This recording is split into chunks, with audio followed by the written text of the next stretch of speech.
മറ്റു വാർത്തകളിലേക്ക് SFI നേതാവ് അഭിമന്യുവിനെ കൊലപ്പെടുത്തിയ കേസിലെ പ്രതികൾ എറണാകുളത്തെ വിചാരണ കോടതിയിൽ ഹാജരായി. പ്രതികളെ കുറ്റപത്രം വായിച്ച് കേൾപ്പിച്ചു. കുറ്റം ചെയ്തിട്ടില്ലെന്ന് പ്രതികൾ കോടതിയിൽ പറഞ്ഞു. വിശദാംശങ്ങളുമായി സൈഫുന്നിസ അലിയാർ ചേരുകയാണ്. സൈഫുന്നിസ, വലിയ ആക്ഷേപം ഈ അഭിമന്യുവിന്റെ ബന്ധുക്കളിൽ നിന്നടക്കം കഴിഞ്ഞ ദിവസങ്ങളിൽ ഉണ്ടായിരുന്നു. കാരണം ഇത്രയും വർഷത്തിനിടെ ഒരിക്കൽ മാത്രമാണ് ഈ പ്രതികൾ ഹാജരായത് എന്ന് പറഞ്ഞു. കഴിഞ്ഞ തവണ ഹാജരാകാതിരുന്നപ്പോൾ തന്നെ ഈ കോടതി എന്തായാലും ഇന്ന് ഹാജരാകണമെന്ന് നിർബന്ധമായി പറഞ്ഞിരുന്നു. ഒടുവിൽ ഹാജരായിട്ടുണ്ട്. മറ്റു വിശദാംശങ്ങൾ.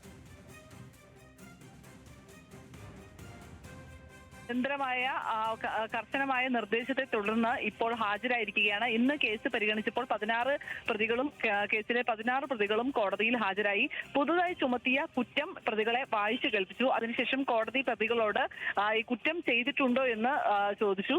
കുറ്റം ചെയ്തിട്ടില്ല എന്ന് പ്രതികളെല്ലാവരും മറുപടി നൽകി. അതിനുശേഷം ഈ കേസ് പരിഗണിക്കാനായി ഓഗസ്റ്റ് 19 മാറ്റിവെക്കുകയായിരുന്നു. ഇനി 19-ാം തീയതി കേസ് പരിഗണിക്കുന്നതിന് മുൻപായി ഈ ഓഗസ്റ്റ് 17-ാം തീയതി ഈ കേസിന്റെ വിചാരണ തീയതി കോടതി തീരുമാനിക്കും. ഏതെല്ലാം സാക്ഷികളെ ഏതെല്ലാം ദിവസമാണ് വിസ്തരിക്കേണ്ടതെന്നടക്കമുള്ള കാര്യങ്ങൾ 17-ാം തീയതി ആയിരിക്കും കോടതി ലിസ്റ്റ് ചെയ്യുക. ആ ലിസ്റ്റ് ചെയ്ത ശേഷം ഓഗസ്റ്റ് 19-ന് ഈ കേസ് കോടതി വീണ്ടും പരിഗണിക്കുന്നുണ്ട്. കഴിഞ്ഞ ദിവസം തിങ്കളാഴ്ച ഈ കേസ് പരിഗണിച്ചപ്പോൾ ഈ പുതുതായി ചേർത്ത കുറ്റം പ്രതികളെ വായിച്ചു കേൾപ്പിക്കാനായി പ്രതികൾ ഹാജരാകേണ്ട ദിവസമായിരുന്നു. പക്ഷെ അന്നും ഹാജരായില്ല. അന്ന് കോടതിയുടെ ഭാഗത്തുനിന്ന് ഒരു ശക്തമായ വിമർശനം ഉണ്ടാവുകയും ചെയ്തിരുന്നു.